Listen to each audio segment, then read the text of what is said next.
This is the story of the persecution of Muslims in Mecca. In the beginning, there was light, the light of faith. It started spreading in the ancient city of Mecca, like ripples in a pond, expanding outwards.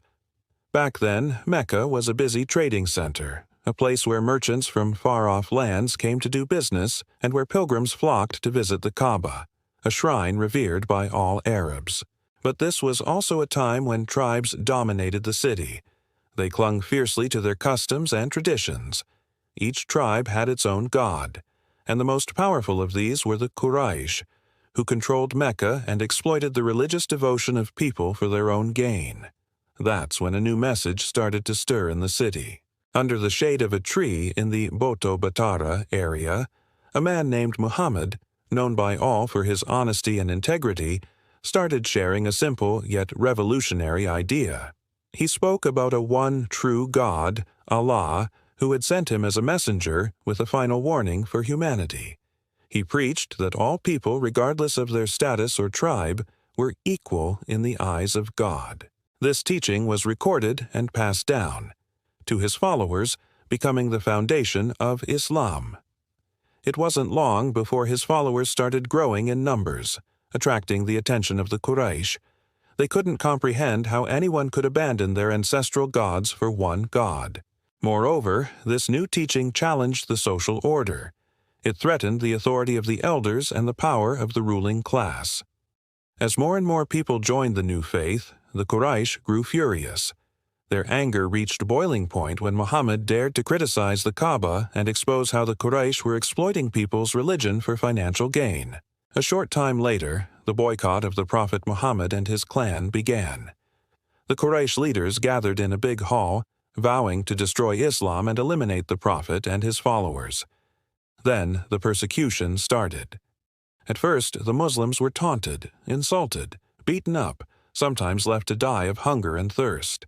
All this was done in broad daylight, right in the marketplace, where people went about their daily activities as if nothing was happening. Others were taken to dark, narrow rooms where their tormentors made mock of their beliefs and did terrible things to break them. Many were tortured for hours, even flogged with whips until their bodies were covered with wounds. Men and women, young and old, none were spared. Among them was a man called Bilal. Bilal was an African Muslim who had been brought to Mecca as a slave. Even though he didn't know how to read, he loved listening to the Prophet. One day, after hearing one of the Prophet's lectures, Bilal embraced Islam. This enraged his master, who chained Bilal and left him to die of thirst in the scorching heat of the desert sun. As Bilal's body burned and he struggled to breathe, he kept repeating the oneness of Allah, saying, "Ahad, Ahad, one, one." Finally, when he felt his soul leaving his body, he said, "Oh, the sweetness of being an Ahad, the sweetness of being a servant of the one true God."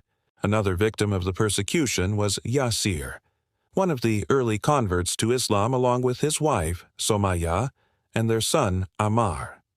Yasir's son, Ammar, survived the torture, but he witnessed the murder of his mother. His mother was taken away by Abu Jahl, one of the leaders of the Quraysh.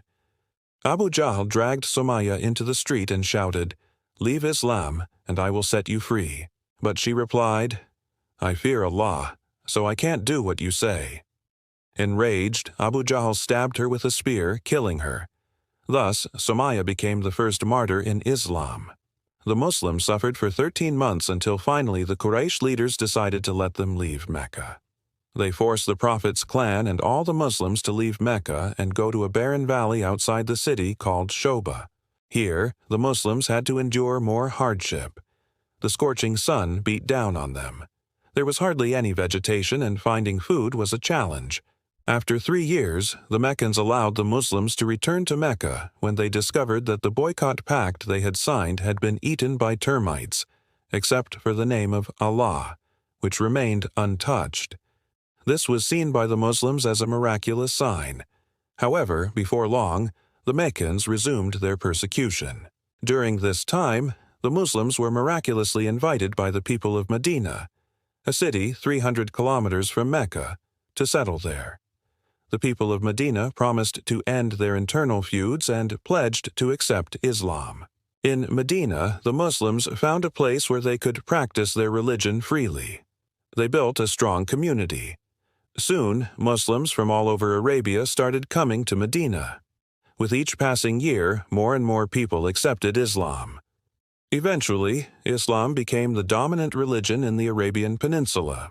Today, more than 2 billion people around the world follow the teachings of Prophet Muhammad, which started in Mecca. What began as a whisper in the harsh environment of Mecca became a roar that echoed across the world.